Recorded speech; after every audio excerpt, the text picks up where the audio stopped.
A few years ago, we went on a church trip to one of our favorite concerts that runs on New Year's Eve to celebrate the new year.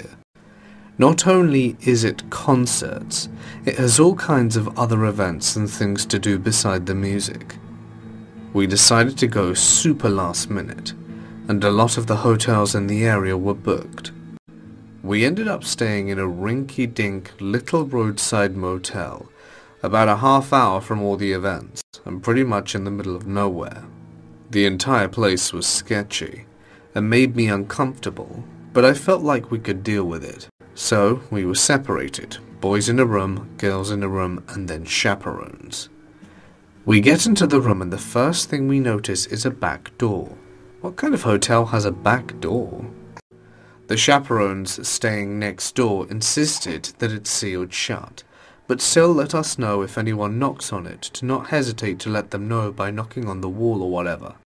No sooner than 5 minutes later, one of the guys comes to our room and, jealous of our back door, throws it open, proving that it wasn't sealed shut as we were told.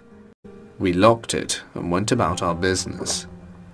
Late that night at about 11:30 to midnight, we get back to our hotel and our chaperones tell us to lock the doors because there were men sitting outside drinking, very obviously drunk, as they started catcalling us because we went to our room.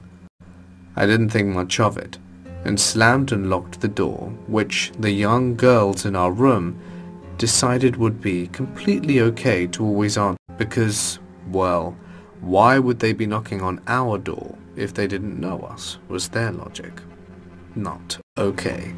And I had to explain to them that you always need to look to see who you're opening for, obviously. Anyway, late that night, I was woken up by an odd sound, almost like tapping. I sat up and glanced around the room before I realized someone was knocking on our door. I very quietly got out of bed, careful to move as silently as possible, and went to the door to check on the peephole. No sooner had I glanced out, a hand slowly covered the peephole to hide two of the men that had been drinking outside earlier, and my heart started racing.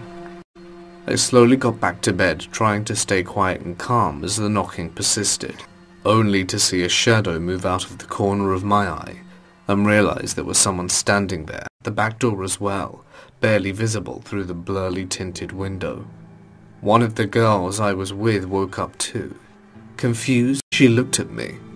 I used my phone to explain the situation silently as we both waited, terrified, as we watched the shadows through the window and hoped they would leave soon.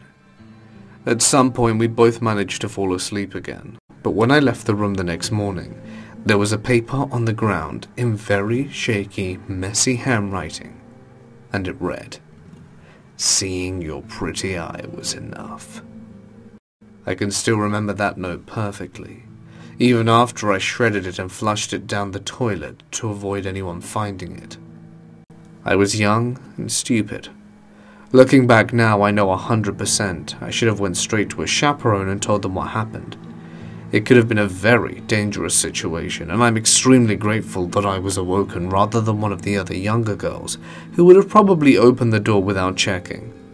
I'm also grateful that I triple-checked the doors to make sure they were locked. However, at the same time, it also didn't seem like a big deal to me. Nothing came of it besides extreme paranoia for a while. But all in all, the only long-term bad effect was a permanent bad feeling and fear of roadside motels.